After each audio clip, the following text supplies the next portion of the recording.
Hello, everyone. Welcome to another episode of the Clueless Capitalist, where we discover interesting startups, interview founders, and help you become less clueless with angel investing. My name is Razi. And I'm Osman, and welcome to the Clueless Capitalist. For this particular episode, we have Rendy from Healthpro ID. Healthpro ID provides an all-in-one platform to help healthcare facilities hire top-quality home healthcare workers effortlessly. So welcome to the episode, Rendy. Hi, Osman, hi, SD. Nice to meet you. Nice to meet you all, guys. Yeah, thank you for joining us for this episode and sharing about the amazing work that you are doing with Healthpro ID. And what we would like to do is we'd like you to share your pitch deck first, and then afterwards we will ask our questions. Sure. Happy to share. Okay, hey everyone. My name is Rendy. I'm founder of Healthpro. Healthpro is an online platform to hire top quality on-demand healthcare workers effortlessly. So there are 28 million home healthcare patients exist in Indonesia, and this number is increased 10% year on year. If healthcare facilities like hospital, clinic, and labs and so on tapping this number, it will increase 20% of incremental revenue. But sadly, these healthcare facilities can provide home healthcare service because they are struggling with home care operational. 70% of them have a limited budget to hire full-time. If they want to provide home healthcare service by give a freelancer home healthcare workers, actually the MOH can allow to do that because there is regulation to healthcare facilities didn't allow to hire freelancer or part-timer unless they have a partnership with others. So how can we help them to provide this home healthcare patient needs? So there are Healthpro, only one platform to hire local, flexible, and fitted healthcare workers effortlessly. With Healthpro, there are 3 times faster onboarding. We provide the best healthcare workers because we do the curation, and we 30% cheaper than pen and paper agencies. So we just launched 8 months ago, and we have a huge achieved 15,000 cumulative GMV in January and February 2023, and we have a 22% month-on-month growth in our revenue. Our business model is simple. We take 25% rate on each active healthcare workers by doing B2B and B2B2C model. They can be work in facilities and also work in home. There are huge opportunity in healthcare temporary workers in Indonesia. There are $4.3 billion SAM in Tier 1 city, and if we focus in 5% target market, we can get $220 million. There are no major player in Indonesia. We are the only one end-to-end platform for home healthcare workers or on-demand healthcare workers. We want to be the most qualified and most seamless process in Indonesia. As a comparable in US markets, there are Trusted Health and also Carif. They already have a huge achievement also in 2021. So let's meet the founder. Vika, she is our CEO. She is a registered nurse and have 5 years experience in healthcare industry. And me, I'm a serial entrepreneur. I have a 10 years experience in business development, marketing, and also product. We have been work together in another startup in more than 2 years. And that's make us the best team to building the Healthpro. Currently, we're looking for investment and strategic partner to reach 50,000 active healthcare workers with 450,000 in our seed round. And with this number, we want to achieve a revenue in $1 million in over 12 months. So if you have interest in Healthpro, let's talk more. Thank you. So, Rendy, just a couple of questions. Can you give us a brief background as to how you came up with this idea? What's your background story for this as a founder? Yeah, so actually I start my journey in health tech startup in 2017. So I joined health tech startup. It's called Homecare24, and then I move on into another healthcare to another startup in 2019. So in that startup, I meet Vika. I'm the CTO and she is the talent acquisition, and her background is registered nurse. During that time, especially in pandemic, the healthcare facilities still asking about the manpower, especially in Fika or NB. Still asking about, hey, do you have available healthcare workers to work, like temporary, vaccinator, swabber, and so on. On the other hand, the healthcare workers, they're still asking also about the job. Hey, do you have a patient? I need a job to provide home healthcare service.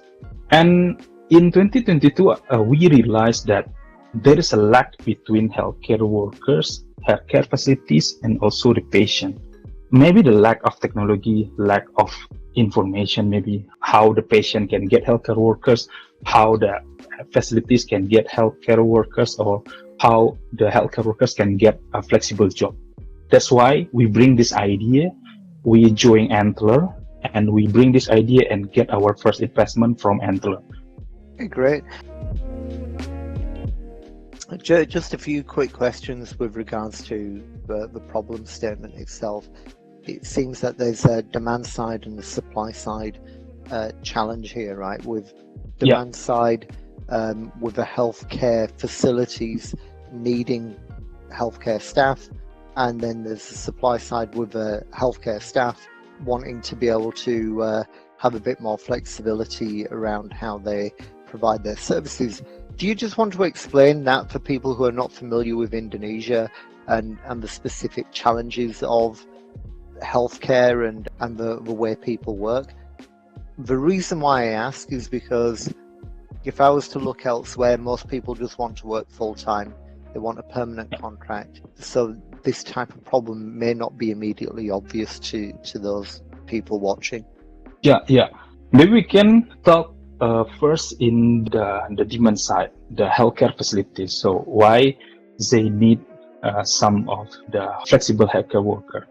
So for now, Indonesia, particularly all of the healthcare facilities just fulfill 70% for their full-time employee because they have a limited budget to provide 100%. For example, if they need 1,000 healthcare workers, they just provide 70% of them and hope the 300% can provide it by maybe, so that's why in Indonesia, some of the healthcare workers is kind of hard to get like sick leave, or in Indonesia also there are maternity leave with a 3-month maternity leave, so that's be some problem in the demand side. So they just have a limited budget to fulfill the healthcare workers. For the provide the home healthcare service, they can do it with the full-timer, like because the demand is not fixed month by month. So that's why they need the flexible. But the regulation didn't allow that. So MOH, Ministry of Health, the regulation said the facilities can provide it. They can have like temporary healthcare worker. That's why not all of the healthcare workers, fresh graduate or not, have a full-timer job in the healthcare industry, especially in hospital. That's what's the demand side. And the supply side, like healthcare workers, because not of them can work in full-time in healthcare facilities, so some of them provide home healthcare by themselves. Indonesia, there are pen and paper agencies to provide home healthcare workers. But it's not safe because, to provide home healthcare still need regulation. So that's why we help healthcare facilities to provide home healthcare workers. So if the patient asking, hey, I need a healthcare workers, maybe after discharge from facilities, so the facilities itself can provide it by temporary healthcare workers with partnering with us. So we provide the healthcare workers behalf of facilities name. So the continuous care can happen there. The facilities happy, the doctor happy, and the patient happy also. Okay. I was curious to know, like, how long has Healthpro ID been around for? We just launched 8 months ago. In 8 months, we've gotten 5,000 workers on the platform. Yeah, actually, for now, we have 6,000 healthcare workers join in our platform. And I'm also curious to know, I mean, you mentioned that you have a marketing background. How did you acquire that many users so quickly? Like, How did you guys go about letting these workers know that there is such a platform? Indonesia is there are unique. They love to join community. Right? In every city have a community, nurse community, doctors community. In every city have their own association, doctor association, midwife association, nurse association. So we engage with this particular community or association. So that's what we got a huge number in our first beginning. That's why Fika's job is she doing job very good because she is a registered nurse, so easy to engage with this community and also this association. And I think in your deck you mentioned that you're going to go to, the aim is to get to 50,000 workers on the platform by the end of 2023, right? Yeah. Okay. Well, it seems like it's going to be quite attainable the way you mentioned it about how there are groups and communities in different cities and different towns. So it's going to be a matter of tapping into them and letting them know that there is this platform.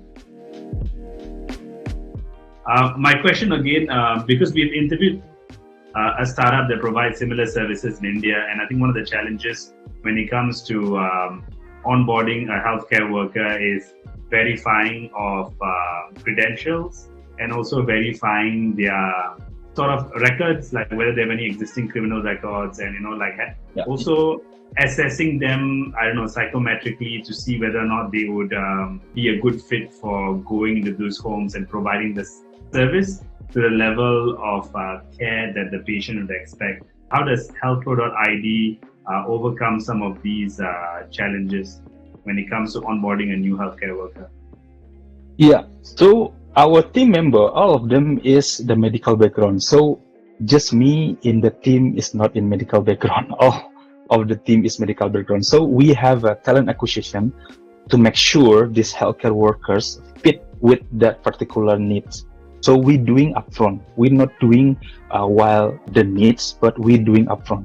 So we have make sure these workers will fit with this particular needs, like maybe NGT, infusion, and so on. So, or this caregiver just can only companionship elderly, not with baby, something like that. We make sure that with our talent acquisition, all of them is registered nurse, have a very good medical, from reputable university to make sure matchmaking between the healthcare workers and the needs.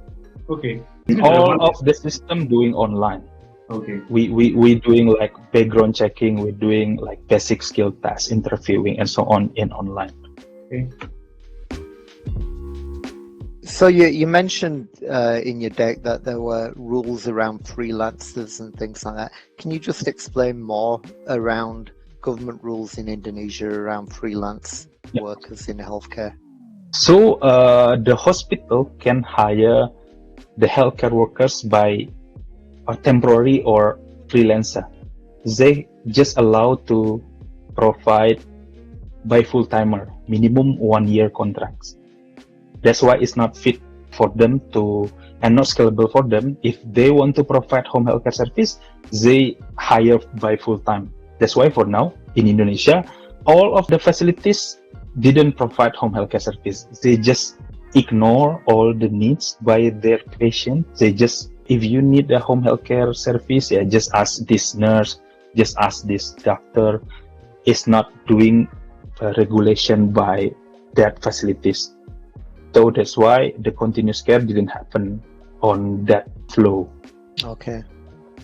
So if I'm to summarize it, because the healthcare facility is only allowed to hire full-time staff on a minimum 1 year contract, they will choose not to provide aftercare services because the cost and the burden of employment is too high, especially if, let's say, a person comes in for an operation and needs 3 months of home care service, then the healthcare facility is not going to hire somebody for a year and knowing that they can only be used for 3 months. Is that correct? Yeah. So my next question is, so you own the the employment contract for the full year, full time, and then you're trying to make them allocate them across different healthcare facilities? Is that what you're doing? Actually not. We provide them with the freelancer also. So the healthcare workers is freelancer also with us, because we are not healthcare facilities, right? We can have a short period or freelancer or temporary contract with them, and then we give them to healthcare facilities. So the healthcare facilities have a contract with us, and we have a contract with healthcare workers. We treat the regulation with that particular law. We can say we are vendor to temporary healthcare to facilities. So the facilities didn't direct hire the healthcare workers. Okay, but it's the regulation, just so I understand, the regulations in Indonesia mean that the healthcare facility can only provide a minimum 1-year contract. Yeah, hiring. exactly. Okay, but you're not providing 1-year contracts for these healthcare providers. So how are you able to bypass that regulation from the government? Is it because you're not a healthcare facility? Yes, because we are not a healthcare facilities. So we like technology, startup technology to provide healthcare workers to healthcare facilities. Okay, just trying to understand who has an employment contract. Healthpro has an employment contract with healthcare workers while they get a job. So we have a 3 type: daily, weekly, monthly. So depend on what the patient need. If the patient need just a week from healthcare workers, so we make contract a week with the healthcare workers. Got it. Okay. And are the freelancers happy with this arrangement? In most of the countries, people want more permanency in their employment. They want to have a longer term contract or be full time. Why is it in Indonesia that this is not something that they're keen on? Yeah, because what I read in some of research also, all of the healthcare workers is female, right? Some of them is like to start a family. The research said is if they start a family, as some of them is not really happy to work full time anymore in the healthcare facilities, because healthcare in Indonesia especially, even in the Sunday or even in the Lebaran in Indonesia or Natal, Christmas, some of them didn't allow to have leave because hectic in the healthcare facilities. That's why it's depend on what they like to do. Like some of them is like to have a permanent job. Maybe they're still young, and some of them hope can have a flexible job because good for money also. I mean, I can summarize this for you, Osman. So like what they want is, firstly, they value flexibility. And then the other thing is, when you're on a permanent contract, you only earn $250 to $300. Whereas if you come and be a freelancer on the platform on a daily basis, if you do get a job, you can earn up to $20. So if you think about it, if you do a couple of jobs a day, you can potentially earn way more than what you get on a monthly basis at the hospital. You'd earn double the amount basically if you were to do that. Yeah, exactly.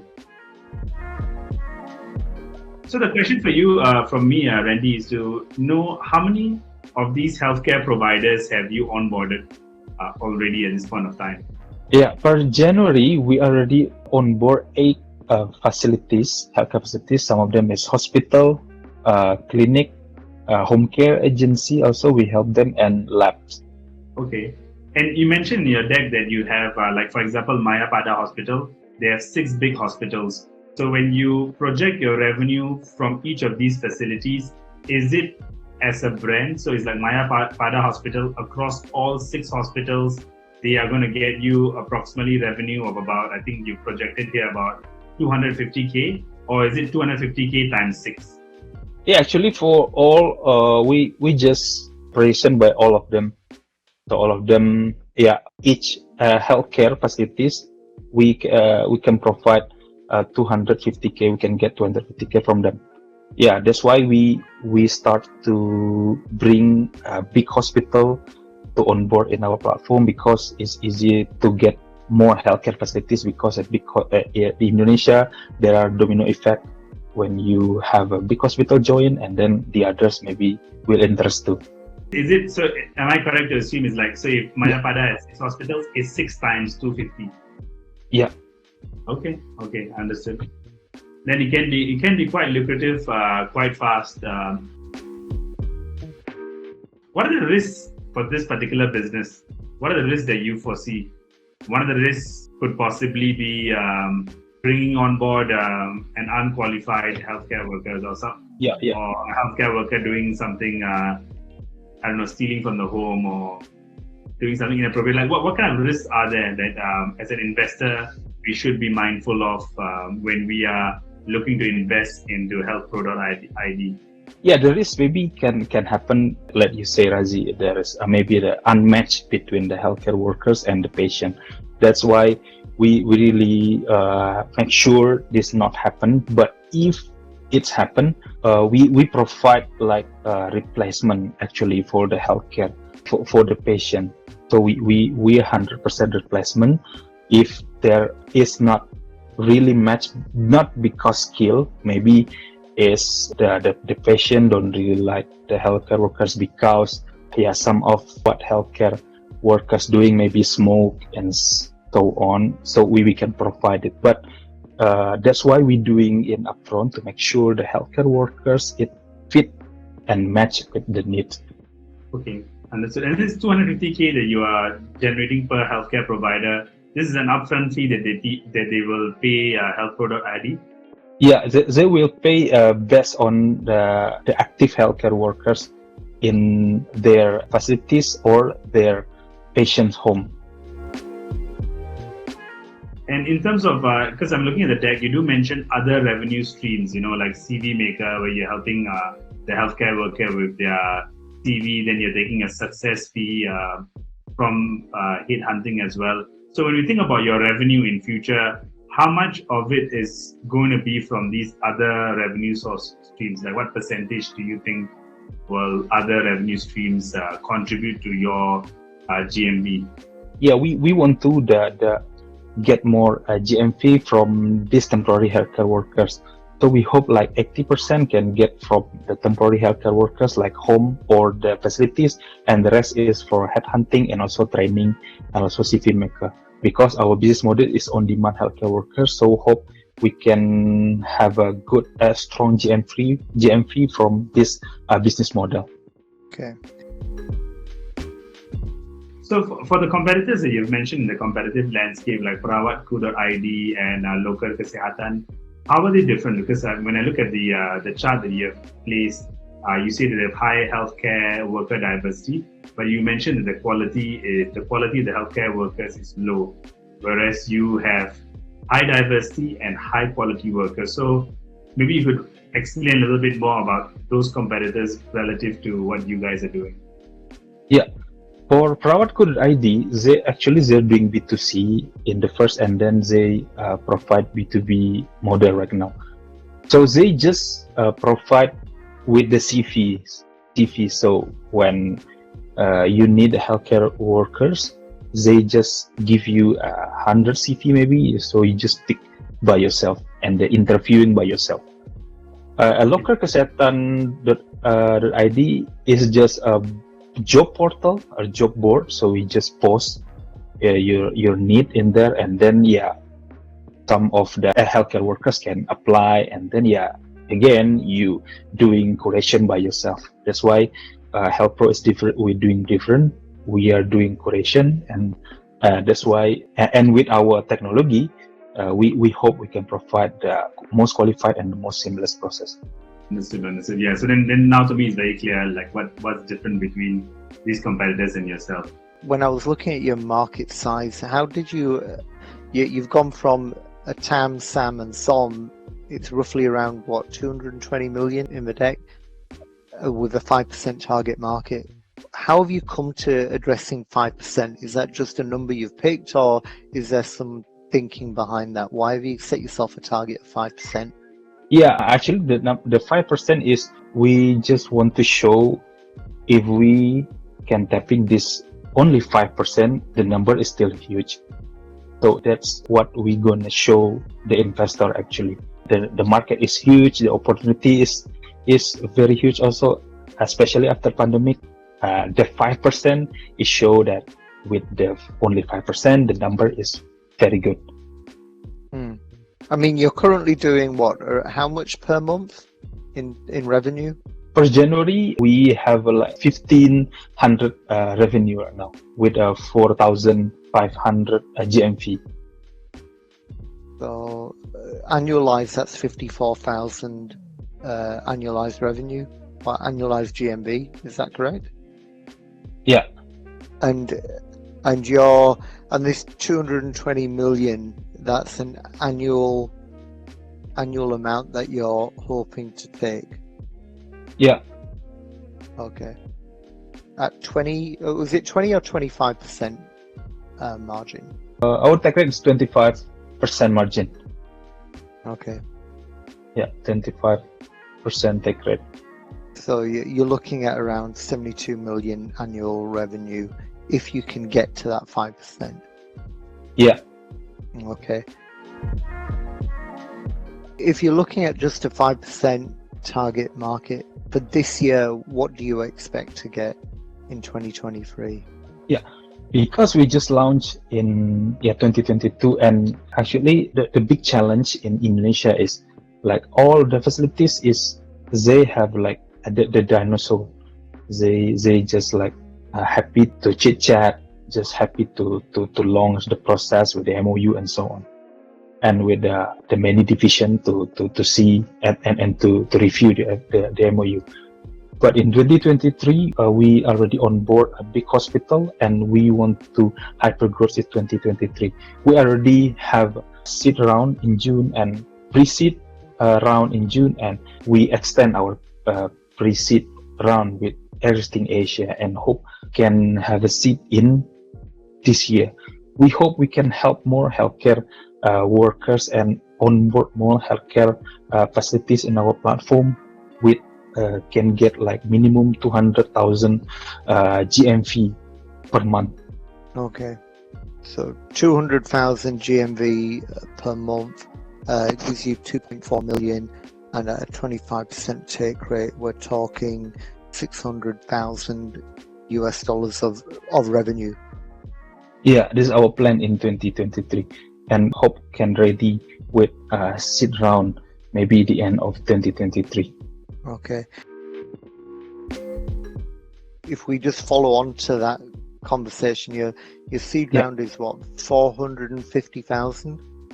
Yeah. How much of that has been closed so far? We just our plan is open this month, so we have a lot of conversation is some VC, and because in next month we have a demo day, and we want to bring that number to our demo day. Okay.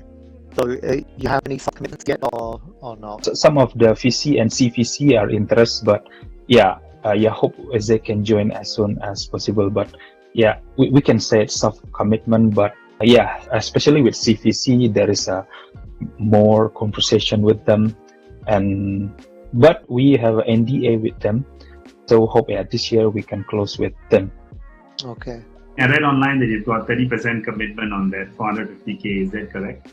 Yeah, actually, we for the pre-seed extension, we open that number, so we open in November 2022. But because there's a 2023, and then we see like we can close it with the only AA join, and one of the previous investor join with a small check size. That's why we open a new round and focus with hypergrowth in 2023 and close that seed round in this year. What's the minimum ticket to invest? What's the minimum check size that you're accepting? Yeah, hope can a minimum ticket size with this seed round is $50,000 minimum check size. Okay, 50,000 minimum. What's the end goal with Healthpro.id? Like, where do you see it in the next 5 years, maybe? What would be an exit? What would be something that you'd like to see for yourself and Healthpro ID in the coming years? Yeah, particularly in this market, actually, I'm not gonna lie, there are potential with exit plan with acquisition by the big company like health tech company, because some of in our composition also there is a big health tech company from Japan really love to join to Indonesia, and we hope like Healthpro can be acquisition by them or by the health tech like Mayapada, because Mayapada is not hospitals, they have a big enterprise in Indonesia. So that's one of particular what we love to acquisition by big enterprise. And the other is we see it will be the potential with IPO, because we know this business is kind of like have a good revenue, have a good business model also, because we can partnership with any health tech. And as we know, health tech is gonna have a huge growth and sustainability in year by year.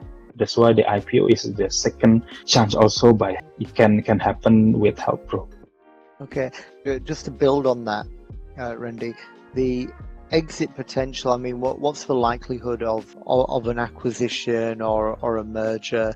And based on what I understand, again, we'll need to clarify this. Your fundraising is 450,000 at a safe note valuation cap of what, 3 million? Is that correct? 450 with a 4.5 post money valuation. Okay, so it's a 4.5 million valuation cap. If you were to be acquired with the revenue that you're hoping to achieve by, let's say, the end of 2023. So if we were to look at the valuation that you have as a valuation cap of 4.5 million, if you were to have an exit or a merger with someone, what type of exit multiple would an angel investor look to get from that?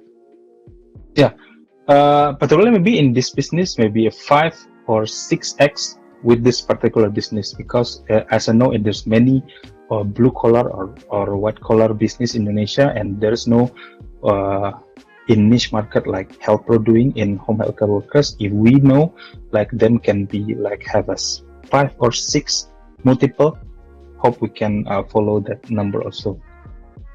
Okay, and what type of time frame do you think? I mean, it's always difficult to guess, right? But what type of time frame would you think you'd be interesting to a competitor for acquisition? Yeah, for the time frame, let's say the 2023 is the first time Healthpro, and hope like in the 3 or 4 years ahead, because we want to doing as soon as possible for the positive cash flow, and that our in milestone also. That's why for time frame, hope it can happen in 2025 or 2026. Got it. Okay. And just an observation as well. Healthcare here is globally is a pretty significant industry, and there have been lots of consolidation in the industry as well between providers. So in my view, with what I've observed, I think that's probably a reasonable expectation as well, as other companies are trying to acquire business, and rather than growing organically, they'll acquire to get the database of people and to actually have all the contracts in place very quickly. Who do you see as your biggest competitor in this space?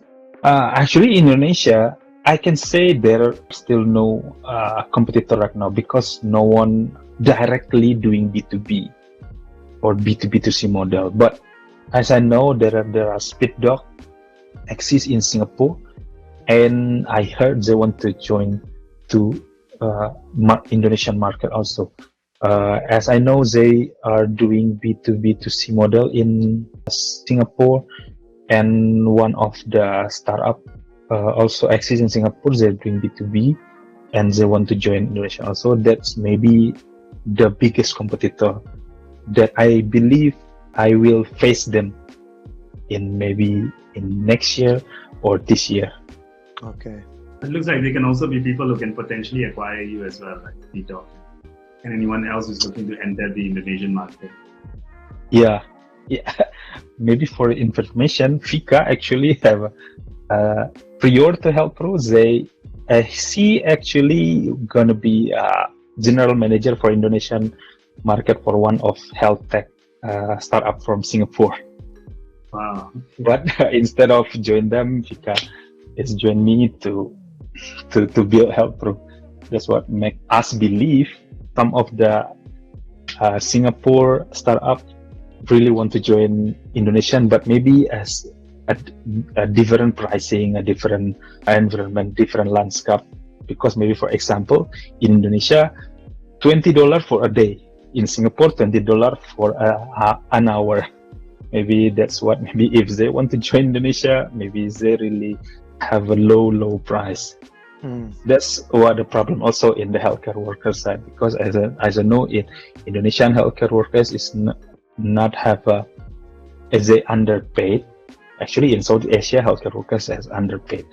That's why, yeah, they really love to have a flexible job have a good income or better income.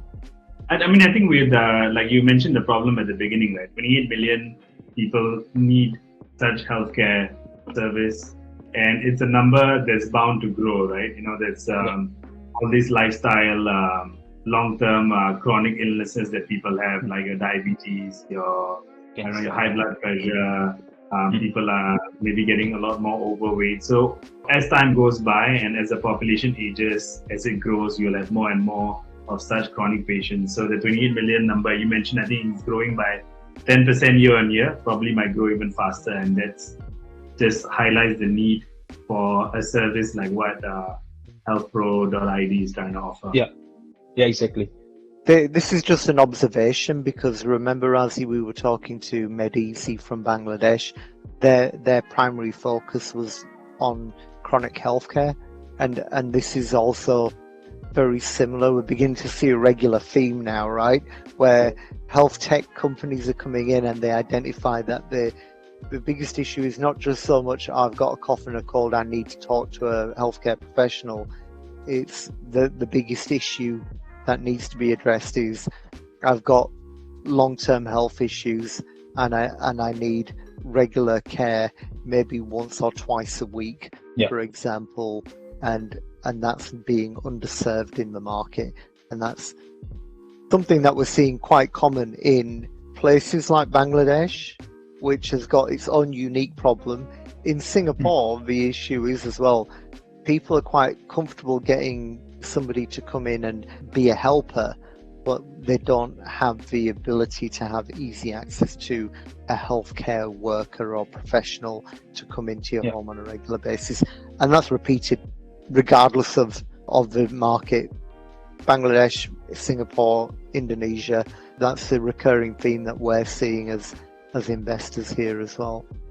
Yeah, because with the temporary workers, so it's more flexible, because provide them to live with the patient, right? So they can carrying the patient like, let's say 24 hours a day to make sure they have a good outcome in the end of the service.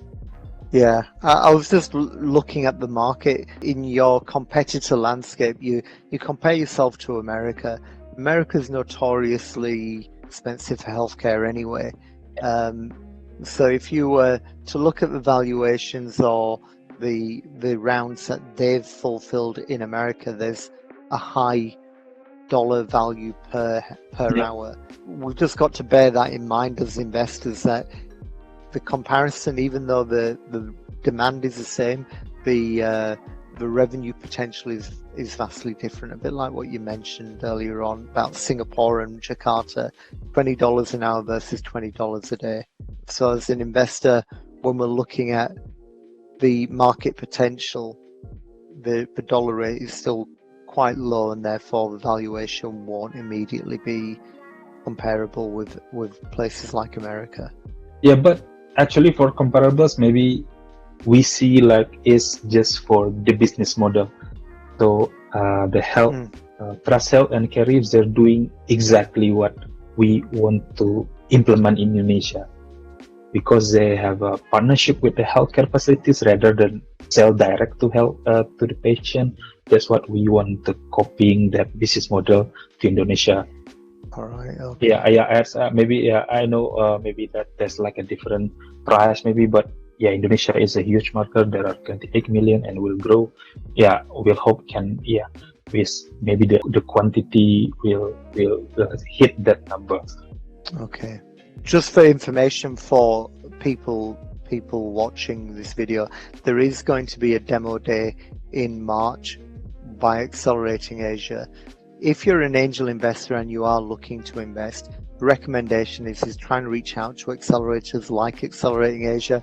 They usually hold these demo days where they showcase the founders and the startups on a particular night. Everyone goes through their pitch, and it gives you the opportunity to meet the founders of the business directly before you decide to write a check.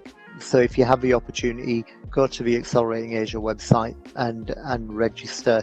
If you are in Singapore and you're looking to attend in person, there will also be a streaming link as well that you can connect to.